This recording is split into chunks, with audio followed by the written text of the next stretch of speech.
dear friends, I welcome you to the MCQ section of the first lecture.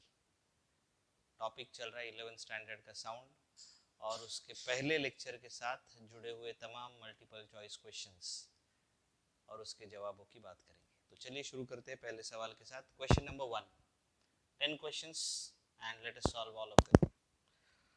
Wave motion is periodic. हमने पढ़ा है कि ये जो वेव मोशन है ये पीरियोडिक है, that is which repeats and re-repeats not only after a certain interval of time but also after certain distance. Wave motion is periodic in time, it is the period of the wave, and it is periodic in distance, it is periodic in space. Lambda distance के बाद motion repeat होता है और t वक्त के बाद motion repeat होता है. सो वी से it is periodic in time and space, or we say it is doubly periodic phenomena. Answer is C. It is periodic in time as well as periodic in space. Question number 2. The waves which require, जिनको जरूरत है, material medium for its propagation are called. Jin waves को material medium की आवश्यकता है आगे चलने के लिए, उन waves को हम मैकेनिकल वेव्स कहते हैं. जिनको नहीं है उनको इलेक्ट्रोमैग्नेटिक वेव्स कहते हैं. इसलिए दूसरे सवाल का जवाब आएगा mechanical waves, that is B, second option. Third question. Waves which travel continuously in the same direction in a given medium without the change of form. ऐसे वेव जो एडवांस करते हैं, आगे ट्रैवल करते हैं मीडियम में से, उन वेव्स को प्रोग्रेसिव वेव कहा जाता है.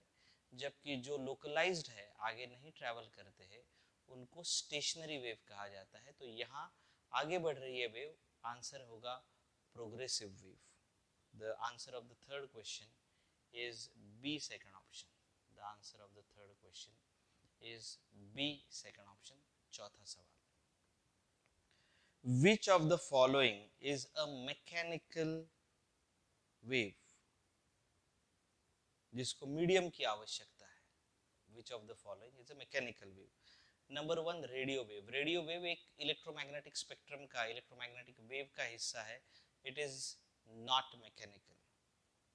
एक्सरेज भी इलेक्ट्रोमैग्नेटिक वेव का हिस्सा है, तो वो भी नहीं है. अल्ट्रावायलेट रेज भी उसी का हिस्सा है. जवाब है earthquake waves, that is a mechanical wave. Question number 4 का आंसर है डी, फोर्थ ऑप्शन. पांचवा सवाल, फिफ्थ क्वेश्चन देखते हैं. When a pebble is dropped in a pond, payable को डाल दिया of still water, what happens? Particle move, water moves, wave move. Move का यहां मतलब है एडवांस, आगे जाना.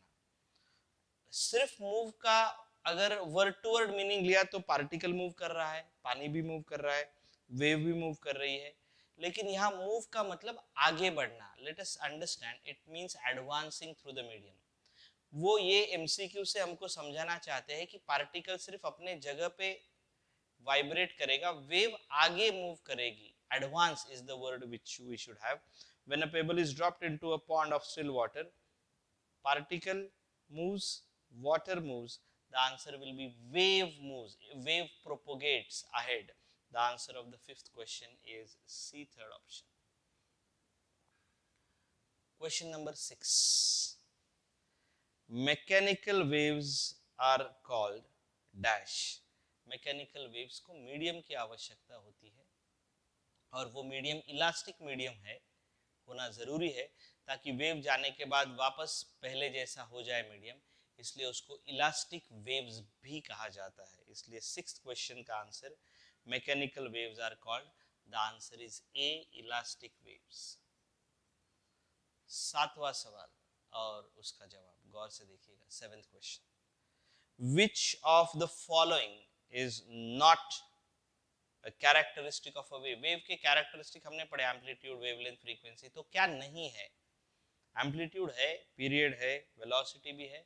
The answer is mass is not a characteristic of a wave. सातवें सवाल का जवाब है सी, थर्ड ऑप्शन।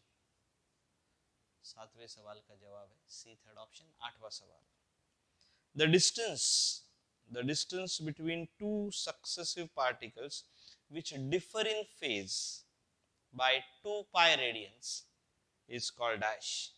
2 pi रेडियन से सेपरेटेड दो पार्टिकल्स के बीच में का अंतर वेवलेंथ कहलाता है, इसलिए answer is C, third option. Wavelength कहलाता है, इसलिए the answer is C, third option. नवा सवाल, for any wave velocity is given by, हमको मालूम है किसी भी वेव की वेलोसिटी को हमने प्रूव किया है, it is equal to the product of n lambda, frequency और वेवलेंथ के प्रोडक्ट को कहा जाता है velocity. Therefore the answer of the 9th question is D, fourth option. It is D, fourth option. आखिरी सवाल आज का, सवाल नंबर 10। इंट्रोडक्टरी क्वेश्चन थे, न्यूमेरिकल्स नहीं थे, तो काफी आसान और जल्दी हो गए। आखिरी सवाल पे आते हैं। Each particle of the medium vibrates with the same amplitude. Damping अगर है तो एम्पलीट्यूड कम होता है, नहीं तो पार्टिकल्स ऑफ द मीडियम या वेव के एम्पलीट्यूड चेंज नहीं होता है, ऐसे हम कहते हैं। If damping is there then the amplitude decreases. इसलिए 10वें सवाल का जवाब होगा each particle of the medium vibrates with the same amplitude. The answer is B, second option. The answer is B, second option. तो 1 2 3 4 5 6 7 8 9 10, 10 सवालों के जवाब आपको समझ में आ गए हैं। आशा करते हैं कि आपको कोई दिक्कत या कोई कठिनाई नहीं आई है। कल मिलेंगे वापस अगले सेट्स ऑफ एमसीक्यूज के साथ, तब तक के लिए आज्ञा दीजिए। Thank you so much and have a great day.